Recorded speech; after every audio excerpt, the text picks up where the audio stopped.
Why are men so heartless? Why? Why do I have to go through so much pain just to find peace? Amarachi sat in a cheap wedding dress, rain-soaked lace clinging to her arms, mascara bleeding down her cheekbones like tribal paint. She stirred her tea with one hand and wore a gold ring she didn't buy with the other. Across from her sat Chief Adebayo, his agbada dry, his eyes dark and silent. He didn't look like a man who just married his son's ex-fiancée. Amarachi looked up at him. Her voice cut through the silence. I caught him cheating and decided to marry you instead. Chief Adebayo's lips curved, not into a smile, into something older, deeper. You were never his, he said. He just got there first, and I know that. Who is Amarachi? And who is this her new husband? What happened? Why did she call off her own wedding and marry her fiancé's father instead? Wait and watch. Please help us grow this channel by sharing this video, giving it a thumbs up and leaving a comment below. And do not forget to press the subscribe button. The lingerie was red, expensive and silk. She had picked it herself, wrapped it in tissue paper and placed it in the drawer for their honeymoon night. But there it was, on another woman, in a selfie, in his phone. Still thinking about last night, the caption read, Amarachi didn't scream, but her head kept ringing. She didn't cry. There was no time for that. She took a screenshot and fell slowly on the sofa, close to her from the shock and heartache, and locked the phone. Tajuddin was still in the shower, humming and singing like a fool. She walked out of the bedroom, poured herself a glass of wine, and stared at the wedding invitation on the table. Mr. and Mrs. Balogun request the honor of your presence. She downed the wine. By evening, she hosted dinner for his family. She smiled. She served egusi. She laughed when she had to, but her eyes were somewhere else. Chief Adebayo watched her. He always watched her, not in a lustful way, in a dangerous way, like a man who had known war and recognized the soldier in her. Amarachi, he said quietly during dessert, are you all right? She looked at him. That was the first time anyone had really asked. She nodded. I'm perfect. He knew she was lying. He didn't press. Smart men never do.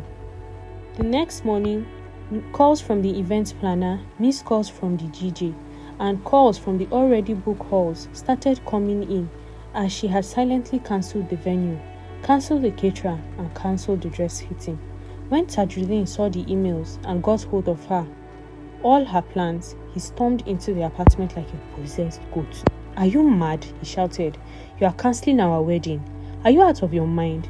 What would happen to my reputation? Amarachi didn't flinch. She had swallowed enough cheating insults that would last for a lifetime. I saw Jenny's teeth, Tajuddin, in my lingerie, the same one you got from me as a gift. He froze. The blood drained from his face. He was covered with sweat, even when the room was cold. It was a mistake, his voice cracked. Don't insult me, please. Not today, at least. She walked to the bedroom, zipped up a suitcase, and threw it on the floor beside him. Please think this through. Think what true? The years of your chronic cheats? Or is it the days you bring them home? Or is it the days you tear me down during your night conversations with them? You are not worth crying over. You are not even worth hating. It's over between us. Enough is enough. She handed him back his ring. She ordered a ride and disappeared, left Lagos, changed her number, got a small flat on the outskirts of Abeokuta. No friends, no calls. But then something mysteriously happened. Just like the saying, the world is a small world. She met him, not Tajuddin, no, his father, Mr. Balogun. It happened in a boutique. She was shopping for clothes. She didn't need, maybe to feel alive, maybe to feel anything. The cashier was ringing her up when a calm voice said, put it on mine. She turned. Chief Adebayo, dressed casually, sunglasses pushed up in his hair, the tint of smile on his lips. You don't need to do that, she said quickly. I know, he said, but I want to. He handed the cashier a black card, a real black card. She stepped outside after, uncomfortable. He followed. Let me drop you, he offered. No, she said. But thank you. He didn't argue. He just reached into his wallet, took out the black card and handed it to her. Use it anytime, for anything. or don't. But if you ever need to talk, call the number on the card." She stared at the card, elegant, weighty, and powerful. He left. She stared at the card for 2 days. She swore she hadn't called, and she wouldn't call. She swore again. Then one night, alone in her flat, barefoot and angry at the silence, she picked up her phone and dialed. He picked up after one ring. "I wasn't sure you would," he said. "I wasn't either." She didn't say why she called. He didn't ask. They just talked and kept talking every night for a week until talking became dinner. Dinner became drives. Drives became moments where she laughed again. And in one of those moments, when he reached across the table and gently brushed her hair from her face, she didn't move away. She didn't fall in love. She found something better. She found peace, and it terrified her. It took her months, but she did. One night, in the middle of a heavy rain, she opened the door and kissed him like she was drowning. He held her like she was fire. They didn't talk about Tajuddin even after they got to know he was his father. They didn't talk about guilt. By the time he asked her to marry him, she already had the answer. There were no guests, no wedding gown, just her in a white blouse, barefoot under a mango tree, and him, old enough to know better, but finally choosing what felt right. And when she signed her name, Mrs. Amarachi Adebayo, she smiled. For the first time, the name fit. Tajuddin's new girlfriend, one of Amarachi's new friends on Instagram, posted a pre-wedding photo on her WhatsApp status. They weren't hers, they were Amarachi's. Tajuddin saw them during lunch. He was laughing over grilled catfish with colleagues when the image of his father kissing his ex-fiancée on a yacht stopped him cold. The same white blouse Amarachi wore to their engagement, the same eyes, the same mouth. He didn't eat again that day. By night, he was outside his father's gate, pounding the door. "Open this gate," he screamed. "Daddy, Daddy, open this gate." The security man didn't move. Inside, Chief Balogun Adebayo poured Amarachi a glass of wine and turned up the jazz. Amarachi didn't flinch. She heard Tajuddin's voice. She sipped. "You should go out there," she said. "No," Chief Adebayo said. "Let him learn how to knock."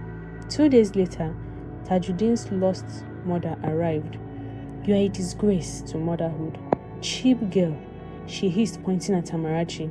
"I didn't sleep with your husband," Amarachi said. "I married him, so put respect on my name." Chief Adebayo walked in during the heated argument, placed his hand on Amarachi's shoulder, and stared at his ex-wife. "You never defended her when she was yours," he said. Silence.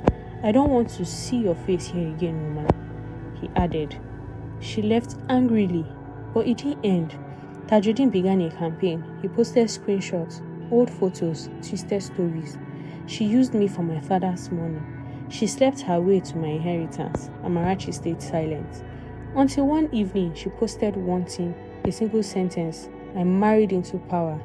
You married your side chick. Let's see who wins.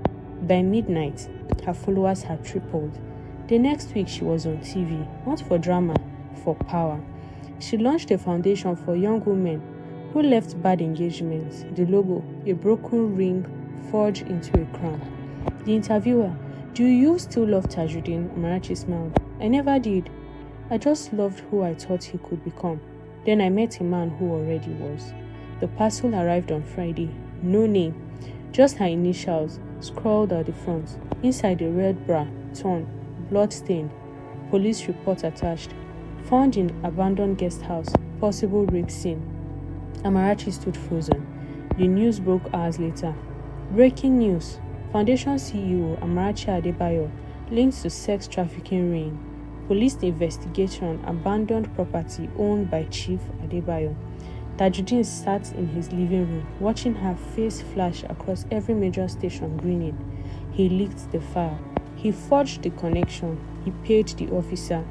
He would move the earth just to bring her down. That is his new mission. Chief Adebayo stormed into Amarachi's office. He didn't knock. "Who did you speak to last week?" "No one outside the foundation." He slammed the file down. "Someone is working against you, and they know you are not ready for war." She picked up the bra again. Her hand didn't shake. "I know who sent it." He looked at her. "Your son, Tajuddin, is behind all this." She didn't cry. She just walked to the bedroom, poured herself a glass of wine, and looked in the mirror. "I need to ruin him," she said quietly. That night, she posted a clip of Tajuddin yelling outside their gate. Caption: "This man called me a slut. Now he's stalking me. Here's the proof." In the background, Chief Adebayo's voice calmly says, "Don't open the gate." The video went viral. Then came the backlash. Tajuddin's past surfaced. A dismissed employee from his firm posted chat screenshots. A woman in Port Harcourt claimed she had his child. A car dealer accused him of owing 7.2 million naira. Within 72 hours, Tajuddin's image crumbled, but Amarachi wasn't done. She met with a journalist, gave them everything, every treat, every email, every lawyer who tried to bury her with silence. The headline 2 days later: exclusive: how a billionaire's son tried to frame his stepmother and failed. Tajuddin barged into his father's compound one last time. "You chose her over your own blood," he screamed. Chief Adebayo stood up slowly. "Blood is earned," he said, "not clean." He took Amarachi's hand. "You don't deserve her, and you don't deserve my name." Tajuddin was silent. "Get out," Chief Adebayo said, "and don't come back unless you want to learn what power really looks like." Tajuddin left, shattered. The press never heard from him again, but Amarachi's foundation doubled in funding within weeks. She walked into every room with more weight, more silence, and more grace. And the woman who once mocked her story started quoting her words. "Sometimes revenge doesn't look like fire," she said in a speech. "It looks like peace. They can't shake it." 3 years passed. The scandals faded. The headlines moved on, but Amarachi didn't. She grew louder. Her foundation built 3 shelters across Nigeria. Over 150 women rebuilt their lives through her. She gave speeches, not sound bites. Gave grants, not gossips. She didn't wear diamonds, she wore dignity. And she was feared for it. One afternoon, Amarachi stood before a room of senators and business elites. She wasn't shaking, she wasn't glowing. They invited her to speak on modern leadership. Instead, she told the story of how she was cheated on severally, of how she cancelled her wedding, of how she disappeared, of how she married a man because of wealth or revenge, but because he made her feel like she belonged to herself. When she was done, no one clapped. They stood, not for scandal, for survival. Tajuddin was still alive but not living. He worked for a third-tier company in Kano, small car rental firm. No followers, no headlines, just silence. One day he saw a billboard, Amarachi Adebayo Foundation, dignity is not negotiable. He changed routes after that. He couldn't face the image of the woman who became more powerful the moment she let her go. In their quiet home, Chief Adebayo read a newspaper. "Another award," he muttered. "The UN this time." Amarachi took it from him. "They'll get tired of clapping eventually," he looked at her. "No, they won't. You are the only one who's not pretending." She rested her head on his shoulder. "No one sees how tired I am." "I do," he whispered. "And still, you choose me. Every single day." Outside, the staff swept sand from the front walkway. Inside, Amarachi stared at the mirror. Not to check her makeup, to remind herself she was still standing. No flowers, no crowd, just her name, unshaken, unbought, and unforgettable.